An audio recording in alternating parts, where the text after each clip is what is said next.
Hi, everybody. This is Bill from Berlin Center United Methodist, and this YouTube is the Gospel of John Christian Education Study. I'm glad you were here on a wonderful rainy day outside. It is July 12th, and we are going to pick up where we left off. We are currently in week 8, and this is day 2. So we're looking at John chapter 13, verses 6 through 11. But you can join this study at any time. So if you're just tuning in for the first time, we're glad you're here. Let's look at today a little bit different. Let's look at the questions first. We ended yesterday with the question of, with foot washing being such a humbling experience, why do you think more Christian churches don't follow that practice? And today's question kind of continues on with that of what do you think of the act of foot washing as a Christian practice? So we'll start by thinking about that question. And then from the passage we're going to read today, let's look at question 2. What do you make of Jesus' choice of actions when he knew his time was running out? And then question 3. While most people might well choose to focus on spending time with their immediate families in the shadow of death, Jesus spends times with his disciples. What do you make of his choice? All right, let's now look at the scripture, and then I'll read from the book we're using in class. So the scripture is, starting at verse 6, he came to Simon Peter, who said to him, "Lord, are you going to wash my feet?" Jesus replied, "You do not realize now what I am doing, but later you will understand." "No," said Simon Peter, "you shall never wash my feet." Jesus answered, "Unless I wash you, you have no part with me." "Then, Lord," Simon Peter replied, "not just my feet, but my hands and my head as well." Jesus answered, "Those who have had a bath need only to wash their feet.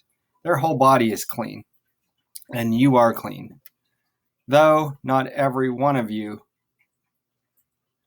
For he knew who was going to betray him. And that was why he said not everyone was clean. All right, so now I'll turn my attention to the book and read for you from pages 108 and 109. It says, Understanding the Word. Once again, in this narrative, we have a word used in 2 very different ways, a mundane sense and a spiritual sense. The word in this case is clean. The story begins with Peter being nonplussed that Jesus would even think of washing his feet, hence his question. As he so often does, Jesus does not respond directly, but obliquely.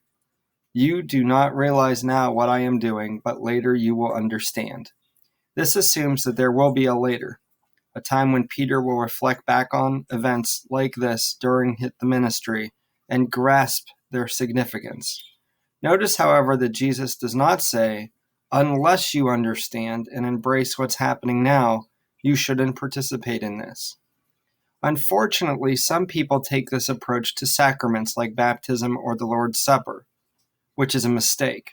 Sacraments are outward and visible signs of God's grace, not of our human response to God's grace, as it is also the case with this act of foot washing. And as such, it should just be received.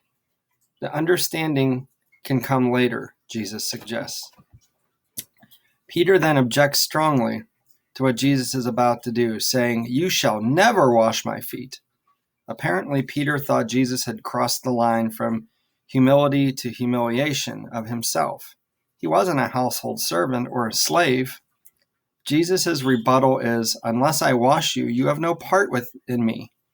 This suggests that this symbolic ritual is meant to signify the internal cleansing of a person, his heart, his mind, his emotions, and his will. Typical of Peter, now his reaction is totally flip-flop. He's going to say, he goes from saying, "You will never ever wash my feet," to "Shoot, let's not stop with the feet, wash everything." Which is why the author actually titled today's passage, "Peter Puts His Foot in His Mouth."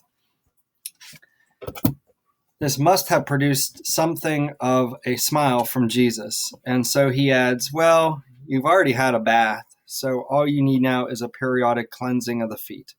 When Jesus affirms they are clean, he is referring to the spiritual transformation of the disciples, except, of course, Judas, who is the opposite, spiritual dirty. This portion of the narrative concludes with the editorial comment, of which there are many in this gospel again, reminding us that the audience must have needed such commentary, suggesting a neophyte audience, that Jesus said what he did because he knew who would betray him.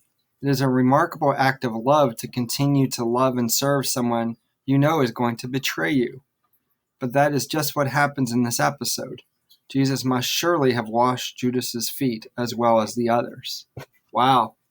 Powerful reading today and a lot to think about in terms of Peter's reaction and the fact that Jesus continued to wash Judas's feet even knowing what was about to happen. So I hope you've enjoyed today's reading. Reflect again upon the questions for this passage and tune in tomorrow as we will continue on John chapter 13. Thanks for viewing. I'll see you tomorrow.